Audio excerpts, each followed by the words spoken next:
Welcome to the Team Teach podcast. I'm Claire, and in each episode you'll find me talking with an expert guest to learn more about behaviour. We squeeze a lot into each episode. You'll listen to the latest thinking in behaviour, continue your professional development with our book recommendation, and then I'll send you away with 3 practical tips you can use in your setting. I'm joined today by David Bartlett MBE, who is founder of Pear Tree Projects, who run residential children's homes and a special school. And today we're talking about working holistically in children's residential care. Hi, David. How are you? Hi, good morning, Claire. I'm very good, thank you. Thank you for having me. No troubles. We're very privileged to have you on here and excited to talk about this holistic care. Could you start us off by telling the listener a little bit more about yourself and what you do? Certainly, yeah. Well, as you said, I'm managing director of an organisation called Pear Tree Projects.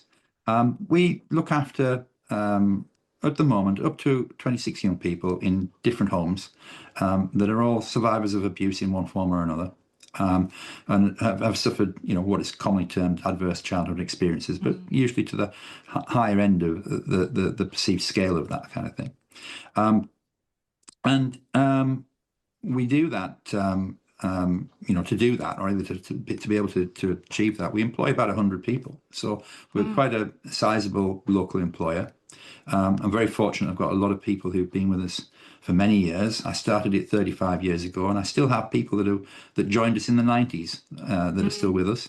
The homes we operate are very, very well equipped, very nice, comfortable, very homely places to be. I've talked quite a bit about that in a self-publication book that we mentioned, because In Search of Utopia, how to help children and adults find emotional well-being in a modern and in a complex world. We also run a special school, as you mentioned. But the unique thing about the special school is that it's not in a conventional school environment. It's actually based on 2 farms that we have that are near to the homes. These farms, again, are very nurturing, welcoming environments. We do a lot of work with animals, particularly horses. We have an awful lot of horses. And there is an awful lot of well-being can be achieved from working with children and horses together. Other animals as well, but the horses in particular have a great deal of therapeutic value to add. So the whole school and the residential homes come together as one organisation that really, I'm very proud to say, has had a huge impact on many, many young people's lives over the years. We started 35 years ago, back in 1990, as a very small, humble organisation, and I've been able to maintain its values throughout. So we regularly give the message in different ways. And in different forms, but the message is the same message throughout, which is basically that provide a very committed to reparenting children, and children thrive in that environment. I just found it really interesting looking through your In Search of Utopia, and that those values that you've said there just sort of shine through all the way through. And as a practitioner reading that, I was just sort of motivated, like they're my values too. And it's just really nice to share and hold on to those.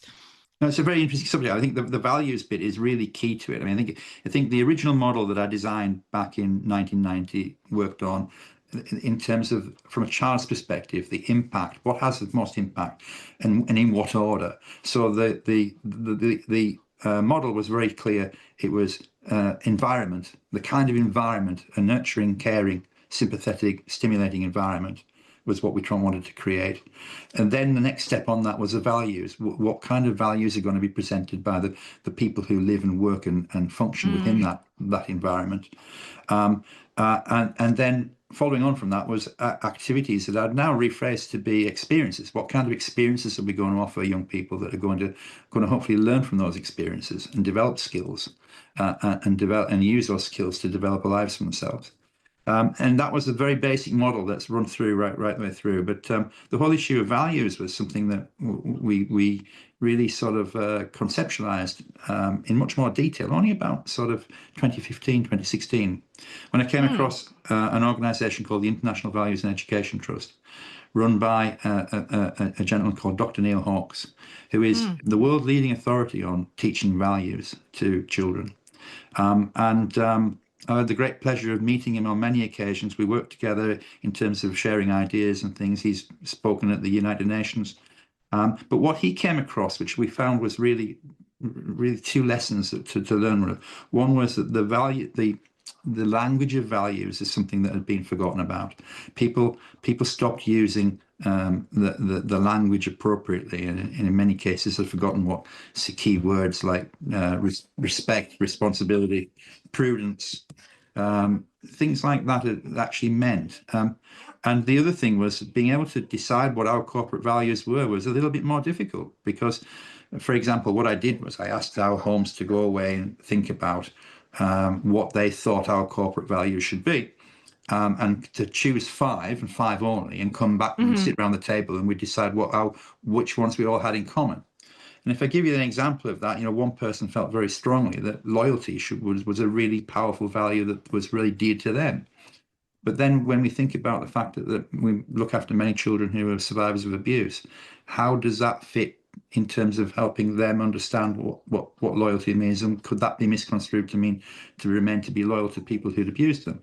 So actually thinking through the whole process of values was a little bit more complicated than you might first think, but an extremely worthwhile and valuable exercise to go through. And I'd certainly recommend it to anybody in this field.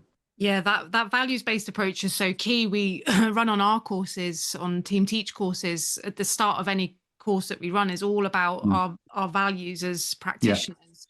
And I think one thing that's particularly pertinent from what you said there is that they match together, but they're not just, I hate this phrase because this is stolen and everyone always says it, but they're not laminated on the wall. They're lived and breathed and kind of a living, breathing organism that runs through the whole service.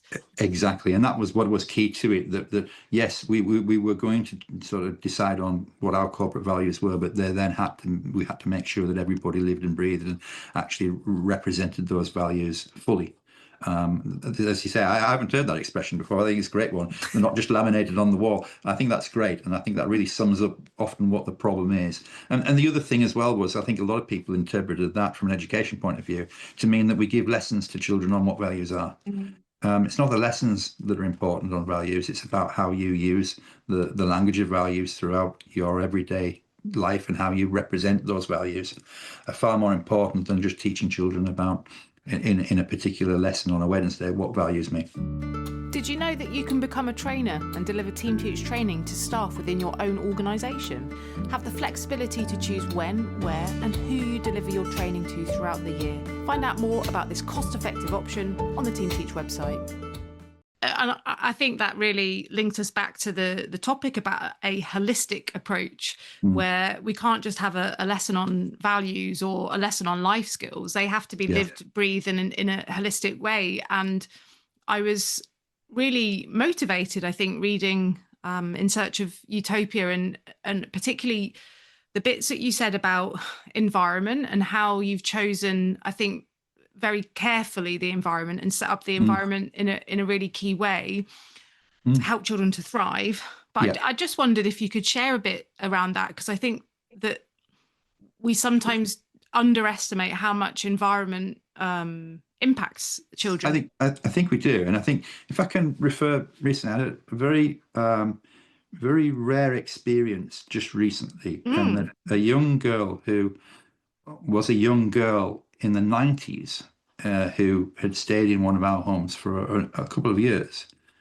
Now a mother herself in her, as a grown adult. And she wrote to me to thank me for her childhood. And one of the things that she actually identified in her feedback was that there were so many subtleties that now she realizes that were so significant. But at the time, she obviously at the time as a child she didn't.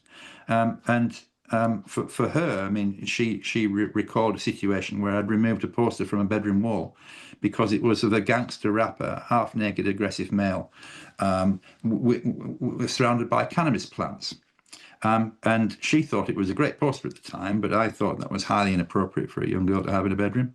And she spoke about how, as time went on, she realised and actually valued that process, that somebody had actually put values around her environment, and controlled her environment in a way that she wasn't able to, because she didn't appreciate it and the significance of it.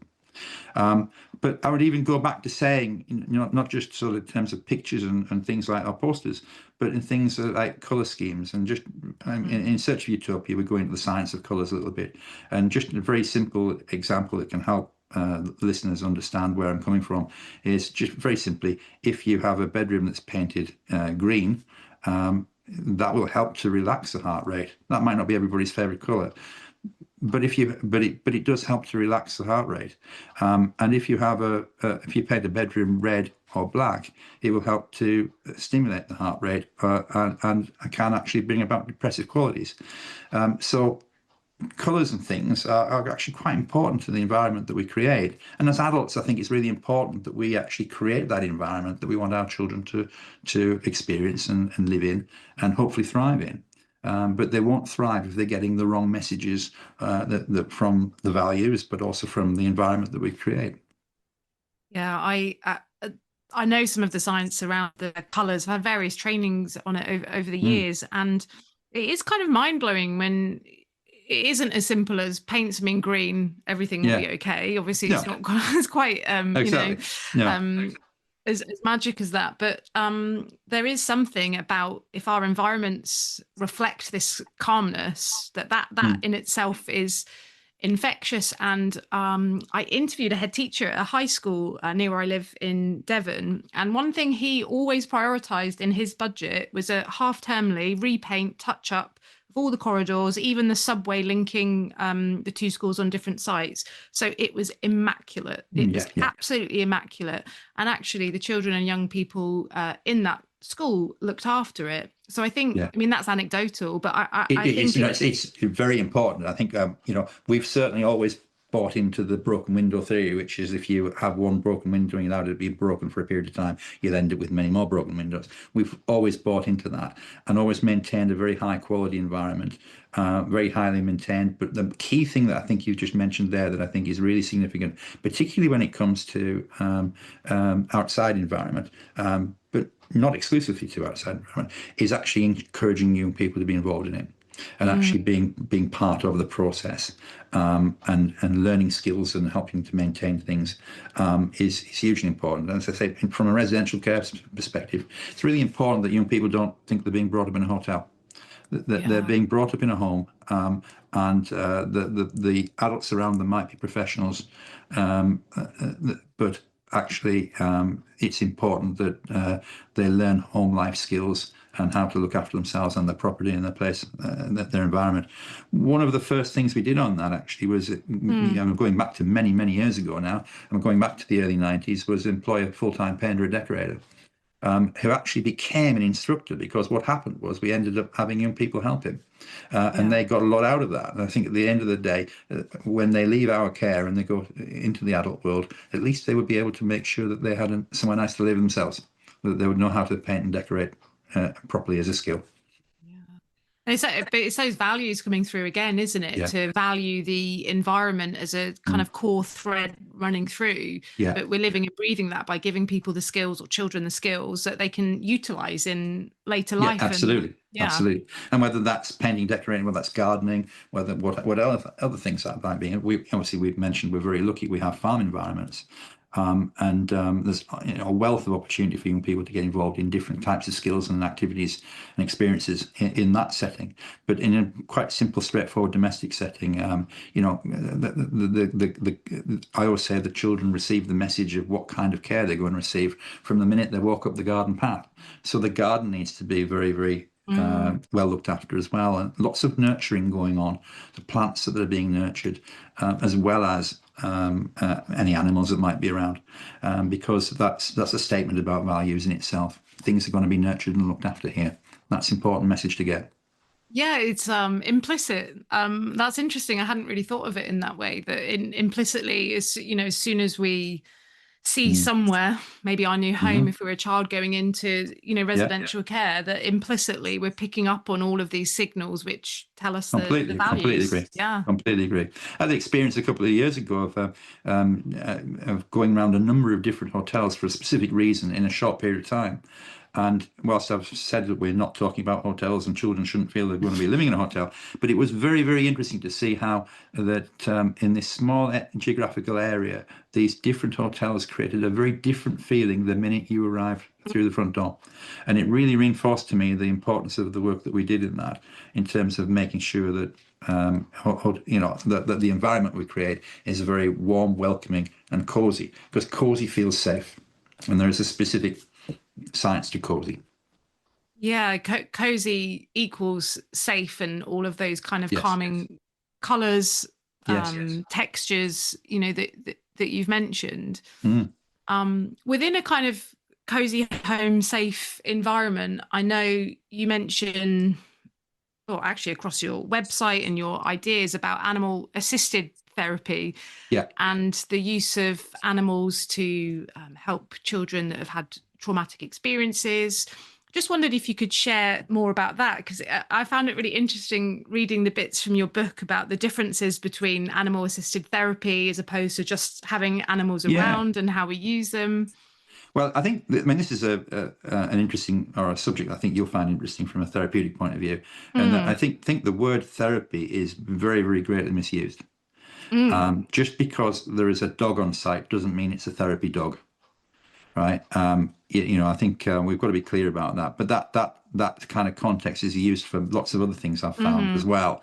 And I think, in my view, I mean, one of the motivational factors for writing In Search of Utopia was when I was asked to join on a webinar for the importance of dogs in therapy, mm, and I very quickly became aware that the people presenting the podcast, or the webinar, were therapists, but they had absolutely no knowledge or understanding of the dogs themselves.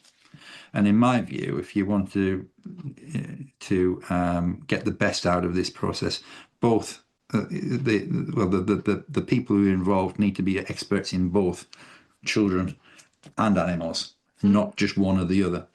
And it's by that process that we're able to help young people experience, and if we think about dogs in particular, dogs are very much mammals, and we're all sentient beings, that we all have this very similar biochemical systems flowing through our body. And, to be able to, one thing about dogs is they can't speak English, but they mm, can communicate in equally very, very many effective ways, and they have a very broad vocabulary. But you have to understand what that vocabulary is if you want to actually explain it to anybody. But actually helping young children who may have suffered huge traumas in their lives and may have had very, very bad experiences of relationships can mm, actually help to learn to develop relationships through being around animals. And if you like, the jewel in the crown is the ability for those people who are well experienced in animals being able to explain to children what actually is going on in terms of how that animal is feeling, how that animal is communicating, how it's actually living its life around and with you. mm. So it's not just a simple process of there's a dog, pet it. There is actually a wealth of knowledge and experiences that can be gained from actually living and interacting and experiencing other things with your dogs, for example. But in a farm environment, we have lots of different animals for all kinds of reasons. And we have to be very clear about what it is we're doing with them, whether it's horses or whether it's cattle and sheep that ultimately might end up on the dining room table. That's the purpose of rearing animals in some contexts, and we've got to help young people sort of learn to navigate those kind of emotional challenges, but also to figure out important skills like empathy, really, about being able to Mm. learn if an animal is feeling nervous and distressed, to be able to recognize that in the animal, and then what can we do to help it not feel nervous and distressed, as an example. Yeah, it's really interesting you're saying this, because I was like, when you were first saying it about therapists bringing in a dog and being like, okay, this is therapy now because you're patting the dog. Mm. Because I'm just about to bring my lurcher in. I know you're a big fan of Mm. lurchers and have Absolutely. lurchers, but what's interesting about using him in a more therapeutic way is like his backstory of being a rescue, being unwanted, Yeah. being in a kennels for a couple of years, being extremely anxious and nervous and slightly aloof, and but all of these bits about me knowing the dog kind of Yeah. intimately, Yes. it will be a really excellent tool for the individuals that I work with, Mm. and I think it is an overused term that this is therapeutic because we have chickens in the back garden. Yeah. um but I really kind of like this thread that's coming up. It's about this purposefulness and this Yes. understanding and knowledge of the why we're doing things. Well, what you mentioned there, I think, reflects for the children we looked after, and that you mentioned there knowing the backstory of the dog. Mm, Well, that's, I would call that trauma-informed practice. yeah. And you're able to reflect that. And what we've been able to do on many occasions is to take animals, perhaps, if I think about one little horse that came to us that had been very badly abused to the point that nobody could go anywhere near it. And we did a lot of training with it. Mm, And we, over time, got it to be manageable. It's never been a great success story, but it's been manageable. But it's a very huge, important role in helping young people understand the processes that horse has gone through and the processes and to reflect on their own situations. And many young people have said that, well, what are you doing with this, David? How are we helping this? And I've explained processes that we'll be taking the horse through to help it. And the response has often be just like us then, really, isn't it? yeah. You know? It is. And I think seeing an animal start to thrive, and Yes. actually this projection and possibility, Yeah. that seeing that journey, that Yeah. hopefully someone can apply that to themselves, or a child can, as like, okay, Yeah. this is a possibility That's of right. thriving. And that particular horse ended up not long after we rescued it, actually delivering a foal. So Ah, it was pregnant, and we didn't know that. And so we've actually now got, it's now many years down the line, but we've got both of them still with us and still living life and thriving. that's amazing. To see that journey, Mm. to keep progressing. Yes, I love the bit about animals. I could talk about that like that forever. I now want to talk about my feel free. lurcher. Hopefully he's not listening. Feel free. I mean, there's another nice story as well. Well, like just to finish off the animals, which you might enjoy this, because Mm, going back to, I mean, the early noughties. I mean, one of the things that we were able to do after about 10 years of running residential homes, we were able to buy our first farm site specifically mm, to set up as a centre that actually became one of our first school sites. But it was if you like an equestrian centre, that I would say equestrian centre with classrooms. So we had lots of stables, lots of horses, and we imported the classrooms into the middle of the farmyard. And one of the young people one of our first school students, if you like, was a young person who had many complex problems, but he was around the same time that we had some foals being born, mm, and he was very much involved in rearing those foals. And mm. as those foals got older and bigger, one of them went off to we sort of started its training process off, and then it went off to a trainer. Around about the same time, this young man actually decided because he was quite a good rider, he went off to racing college and got his Ah, certificate. And then we were able to place him for his work section after he's got his certificate on the same farm. And he ended up looking after that horse that was a foal the same time he started school. oh, And actually, it ended up winning races. And he was wow. actually its groom, and was able to lead it into the winners' enclosure on many occasions. And I just say that kind of story just reminds you that fairy tales and fantasies don't just happen in Disneyland. It was amazing to watch and amazing to see, and he went on to have a very productive life and has never been out of work. It's that full circle, isn't it? Yeah, That you see yeah, the work that you're doing, and the like, calling it work feels too little, but the care that you're offering and support, guidance, all of those yeah. things coming full circle, where you see the outcomes and the fruits of your labor. Mm, That must be really mm. rewarding Very rewarding. to see. Yeah. Yeah. I just wondered, I know we've gone through a few threads, and I actually feel like we have like scratched the surface of the work that you do, and we've threaded this idea of the values-based approach that you're so passionate about. But I wondered if you could leave us with 3 top tips on a holistic approach. Sure. Well, if I can talk about holistic approach more generally to begin with, I mean, one of the things that we were able to do, which listeners might find useful, is we commissioned a research paper to support, to look at our assessment systems that we developed over the years. And we work on a basis of marginal gains, which is making very small steps to progress. But if we make small steps, and we make enough small steps, eventually the collective impact of that can be really powerful. So we developed assessment systems that are now freely available on our websites for anyone to use. And we've actually developed on the back of those assessment systems 2 apps for young people to download so they can actually undertake self-assessment systems themselves. And those 2 apps are for what I think are the 2 most important things in life, which are 1, emotional well-being, and all of the qualities that can lead to having the right scaffolding to support your emotional well-being. And the other is about employment, about preparation for employment, because one of the things that I've learned over from and I think I don't know, but I think there are very few organisations that have had the same head of service in post for 35 years. Right. And counting. I can honestly say, after having done all of that work and experienced all of those experiences that go with that, that the most important thing to help young people in adult life is to give them the skills to be able to enter the adult world and engage in an economic society. In other words, be able to get a job.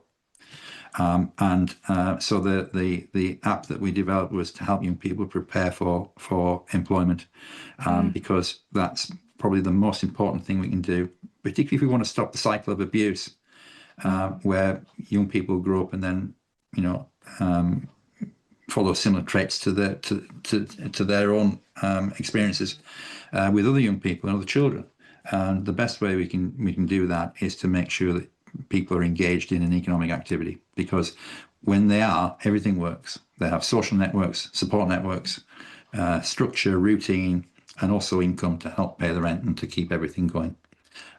So the threads, if you like, or the key points I would take away, I think what I term as silver bullets. And actually, there's another self-publication coming out very shortly that will be on our website probably next week, which is called 3 Silver Bullets. And those 3 silver bullets, in my view, are to acknowledge the importance of a behaviourist approach, and that we can change behaviour with a behaviourist approach, and that behaviour change can mean so much and so significant to young people as they grow into adults. To have a very effective and quick responsive justice system that actually can deal with the challenges of society. And the third one is actually to focus on not just education, but employment, where education leads to, which is eventually to be able to have skills to engage in that economic society. Whereas I've said, if we do that, most things actually work and look after themselves. Brilliant. That really interested to have a look at your 3 silver bullets. Do send that across to me, and I will do. Know when that's up, because I'd really like to have a look through. And it's been so interesting and informative to chat to you today, and I hopefully will catch up with you soon. Thank you very much indeed. Best wishes to all of you. You've been listening to the Team Teach podcast. It's been great to have you here with us as we discuss behaviour, communication, and the ways we can best support those in our care. Thanks again, and I'll see you next time.